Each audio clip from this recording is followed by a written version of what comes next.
Kevin McCullough. Welcome back to Times Square. Kevin McCullough, That Kevin Show. Glad to have you with us. One of the things that we like to do at this post is to keep our eyes on some of the issues that other shows don't. And it's not an easy thing to do because it takes into consideration the idea of persecution and innocent people oftentimes suffering. And my partner in this endeavor is Christian Solidarity International, as they are involved in these very delicate and sometimes very complicated issues all over the globe. And Joel Veldkamp is back with us. He's one of the vice presidents at CSI, working hard to advance the cause and constantly raise the awareness. And Joel, it's been fun to talk to you on a regular basis in this calendar year, although I always wish it was under better circumstances. But we need to get an update. We've gone into the second half of the year here, and there are still some hot spots that my viewers and listeners need to know about. Let's start with Armenia. We spent much of 2023 talking about Nagorno-Karabakh. What's the latest? Yeah, so it's been about 10 months since Nagorno-Karabakh was ethnically cleansed of its ancient Christian population. The dictatorship of Azerbaijan laid siege to the region for 9 months. People were going hungry. People were dying because there wasn't enough medicine. Medicine couldn't come through the siege. And then finally, after 9 months, the Azerbaijani military attacked and drove the entire population out of their homes. So we're trying to help the refugees now in the Republic of Armenia, which is mostly where they've fled to.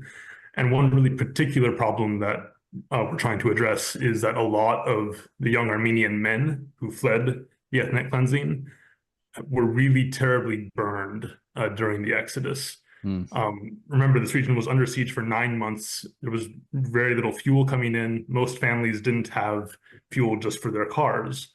So when the order came to evacuate, very few people had the fuel in their cars that they needed to drive out of Nagorno-Karabakh into Armenia through the only road that was open. So the government opened up one of their reserve depots full of fuel and invited people to come and take some fuel there. And there was a mad rush to get gasoline for people's cars so that they could leave before the Azerbaijani takeover. And during that mad rush, something went wrong and the fuel depot exploded. And over 200 people were killed basically in an instant. And many people were badly burned. So in Armenia is not a big country, and their national burn center usually has 1 to 2 patients at a time, and now they have 40.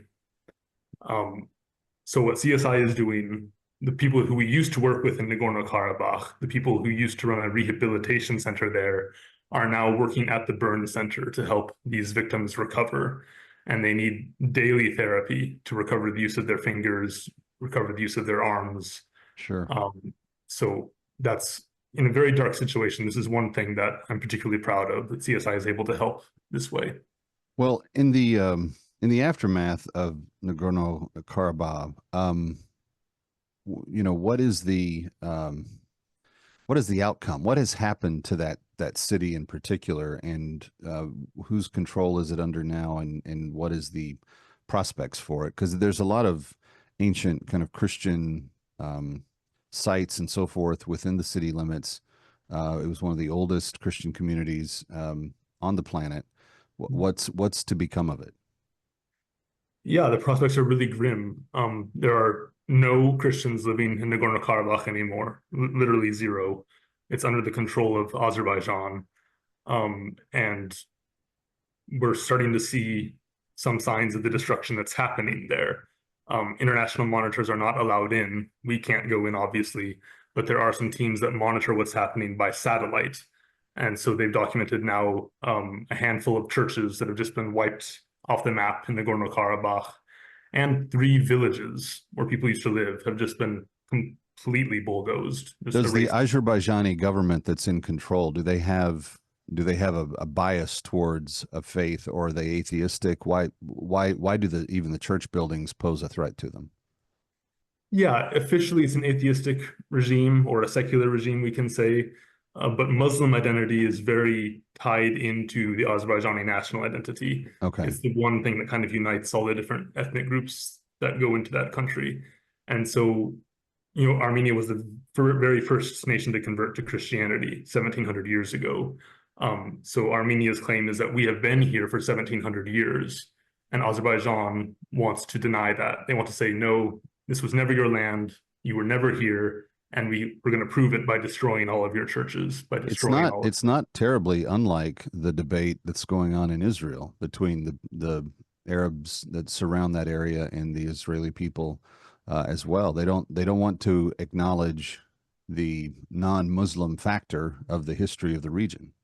It's extremely similar, yes, indeed, and similar to how we've seen, Jewish holy sites mistreated or even destroyed in the Arab world as part of this ideological campaign to kind of deny the Jewish connection to their land.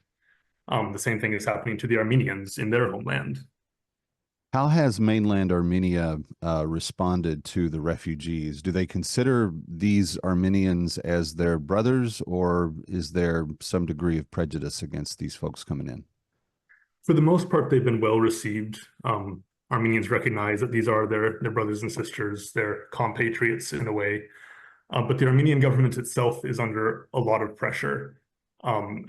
They are really fearing an attack by Azerbaijan, and I think it's likely that Azerbaijan is going to attack Armenia in the near future. The Armenian mainland, not just the Armenian mainland, not just the stuff that was inside of the Azerbaijan borders. Absolutely, absolutely. I think it's coming. Do you believe how is the world poised to respond to that? Do you think there will be a response, a more robust response than there was to the takeover of Nagorno-Karabakh? It's really hard to say. What the world seems to be doing right now is giving Azerbaijan lots of goodies in the hopes that their behavior will improve. So, for example, the UN Climate Change Conference will be hosted this year in Azerbaijan with all the pomp and circumstance and money that comes with that.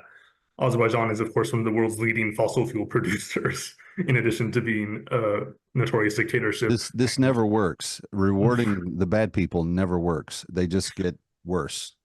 One would think we would have learned that lesson by now, but that's what the world is doing so far. So if it does come to that, if it does come to an Azerbaijani invasion of Armenia, I don't know, maybe whoever is president in the US will act shocked and say, I had no idea this was coming.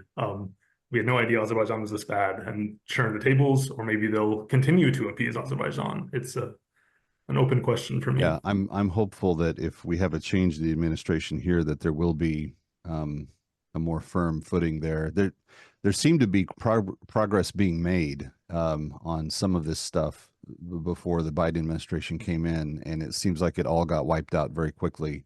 The little bit of progress that had been made, and I'm hopeful that that can be reversed. But friends, if you want to know more about what's going on with this entire situation, and again in 2023, we were one of the few places that were waving the flag and asking people to consider and pray and respond to the situation in Nagorno-Karabakh. It has not improved. In fact, they were completely wiped out.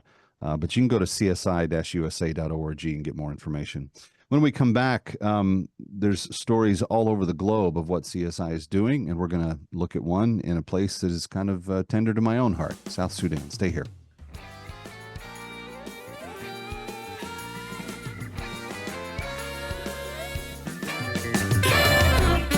Stick around for more of That Kevin next.